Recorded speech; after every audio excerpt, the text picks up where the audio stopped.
सुनाया था एक बार भगवान शंकर की कृपा। माता पार्वती जी से कहा चलो मैं आपको अपने भक्त के दर्शन कराता हूं। बोले चलो प्रभु।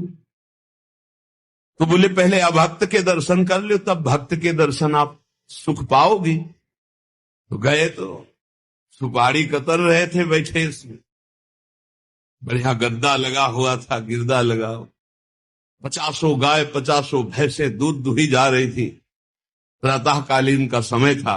संत वेश में गए और कहा भगत जी 100 ग्राम दूध दे दो, शालिग्राम भगवान को स्नान कराना है। चल लिया सुबह से, और क्या क्या बोलना से। महादेव जी ने कहा हे भगवान, जितनी संपत्ति और वैभव इससे दुगना इसकी कर दो। माता जी ने कहा औघड़ इसीलिए कहा जाता है इनको, बड़े औघड़ नाथ है। 100 ग्राम दूध ले दिया, गाली दिया, ऊपर से कह रहे संपत्ति कर दो दुगनी। बोली नहीं पर अंदर अंदर बहुत विचित्र औढ़र दानी है आशुतोष। बोले चलो भगत के दर्शन। बोले अभक्त तो ऐसा था कि अगर आप साथ ना होते तो इसको भस्म ही कर देती हम, क्योंकि अंबा तो शक्ति है। आपका अपमान। अभक्त ऐसे ही होते हैं, मैं नाराज नहीं हूं ना। भक्त के पास गए, एक झोपड़ी फूस की, एक गाय, और उसी फूस की झोपड़ी में माए उसकी मैया रहती थी।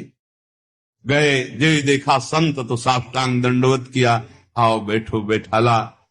100-200 ग्राम गाय का दूध होगा, वो बढ़िया पान करने को ले दिया। प्रभु थोड़ी देर भगवत चर्चा हुई। भगवान श्री ने कहा अच्छा भाई चलते हैं, हम तो विचरण करते रहते हैं। बोले संत भगवान कभी पुनः कृपा करके आना। कुटिया के बाहर निकले और कहा हे करुणा निधान भगवान, इसकी गैया और मैया दोनों हटा दो, मार दो।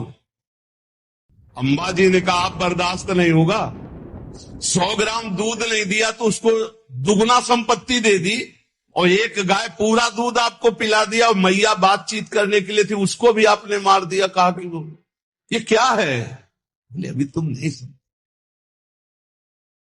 जब इतनी संपत्ति में साधु अपमान करके ऐसी गालियां देता, जब डबल संपत्ति होगी तो ऐसा अपराध करेगा घोर नर्क जाएगा, समझो। और इसका कुछ मन मैया में जाता है, कुछ गैया में जाता है। दोनों भगवान के पास गए हुए अखंड हमारा चिंतन करेगा, ये हमें लीन हो जाएगा। माता जी का ये बात तो सही। तो बोले जिस पर मैं कृपा करता हूं इस माया प्रपंच से उसे अपने स्वरूप में स्थित करता हूं।